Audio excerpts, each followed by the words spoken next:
Have you ever stopped to wonder why petrol prices in India keep climbing? Even with all the talk of greener fuel, the government boasts about blending ethanol into our petrol to save money and the planet. But could there be a hidden catch? As of August 2025, whispers suggest this eco friendly promise might be a cleverly disguised scam, draining your wallet while filling someone else's. In India, where every rupee counts, I'm here to dig into the ethanol blending policy and ask, are we being silently looted? This journey will uncover the facts, challenge the narrative, and demand answers. What's the ethanol blending all about? It's the government mixing ethanol and alcohol derived from crops like sugarcane or corn into your petrol.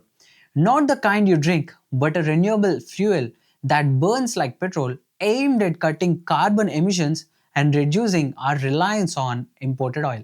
Right now, your tank likely holds E10 fuel with 10% ethanol, a target set under the National Policy on Biofuels since 2018. The idea sounds noble. It supports farmers, especially sugarcane growers, and promises a greener future. India's oil import bill, hovering around $150 billion annually in 2025, could shrink with local ethanol. The government pushed this hard, raising the blend from 1.5% in 2014 to 10% by 2022, with plans for 20% E20 by 2025 to 26. But here's the puzzle. If ethanol costs less than petrol, why aren't we seeing cheaper fuel at the pump? Let's explore this curiosity. In almost every state in India where fuel prices hit 100 rupees per litre, this matters. The policy claimed to balance environment and economy, but the reality feels off. Ethanol's production peaking at 4.5 billion litres in 24 to 25 per industry reports should lower costs, yet prices don't budge. This gap sparks questions. Is the benefit reaching us or is it slipping into someone else's hands? Let's dig deeper. Ethanol's appeal lies in its renewability. Made from agricultural waste or crops, it's marketed as a win for farmers and the planet.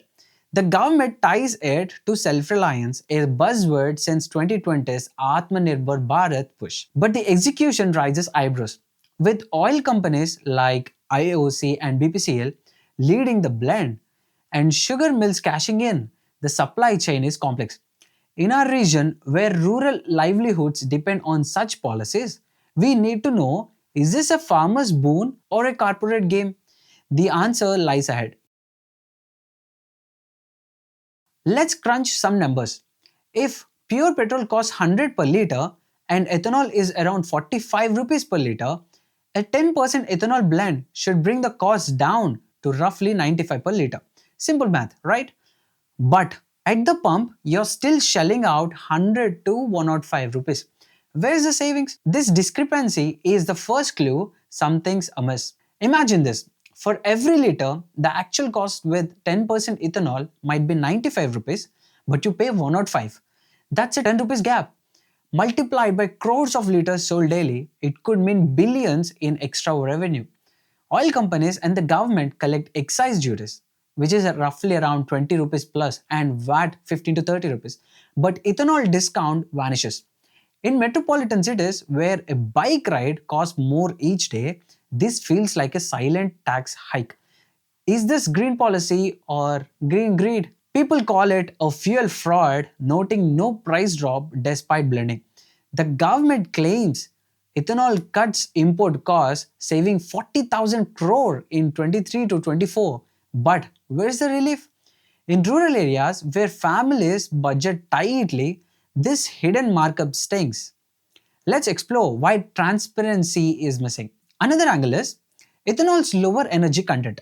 It burns faster, giving fewer kilometers per liter. Tests suggest a 2 to 3% mileage drop with E10. So you're paying more for less efficiency with no discount to offset it. Fuel stations don't disclose this, leaving you in the dark. In cities where commutes are long, this hits hard.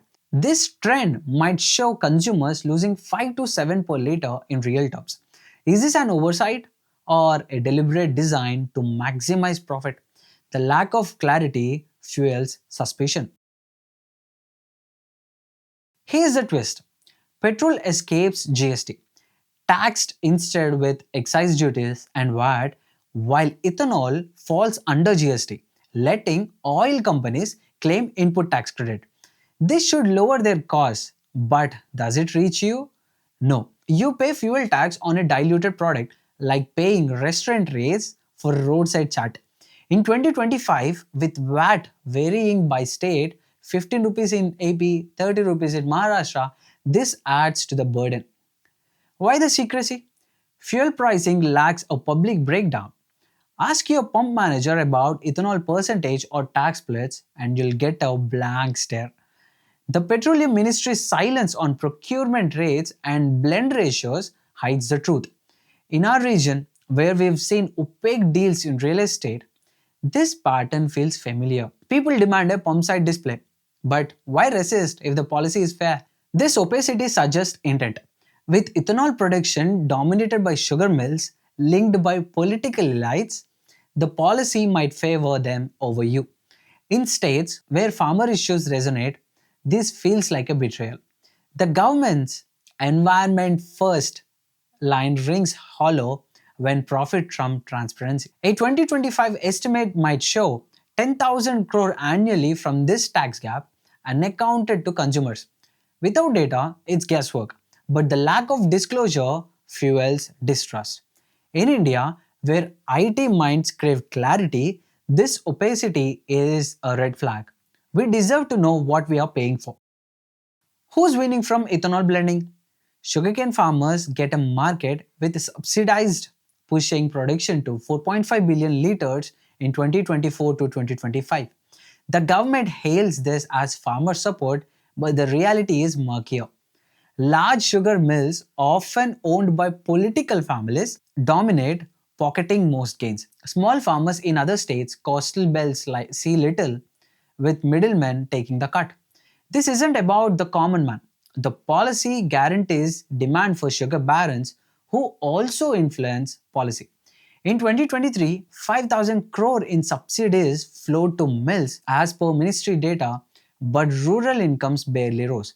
This feels like aid to the connected, not the needy.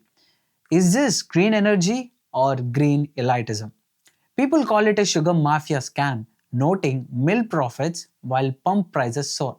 The government's silence on distribution data strengthens this view. In our region, where we fight for the marginalized, this imbalance demands scrutiny. Globally, if you look at Brazil, Brazil blends 27% ethanol, that is E27, and passes savings to consumers with clear labeling. The US offers tax credits for efficiency losses. India's 10% blend with no relief stands out. In India, where we value fairness, this contrast highlights a policy skewed toward profit, not people. So, what can we do? Demand transparency. Pump displays showing ethanol mix and cost breakdowns. Push for GST on fuel to standardize taxes, reducing the ethanol tax trick. In India, we can advocate AI tracked pricing for accuracy. The government must lower rates for lower energy fuel and invest in true renewables, not just sugar based blends. Action starts locally.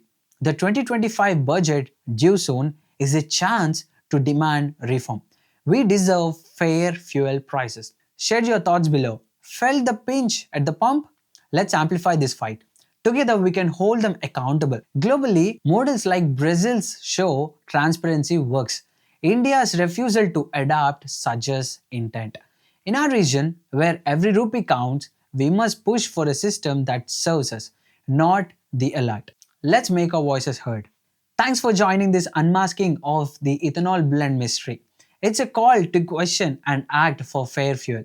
Like, comment, and help us reach 1000 subscribers by 2025. I'm Anand, your Mr. Lens. Stay curious, stay vigilant. If you want to watch the recent video that I've made on SSC aspirants and how there has been a scam in SSC examinations, go and check out this video. Thank you.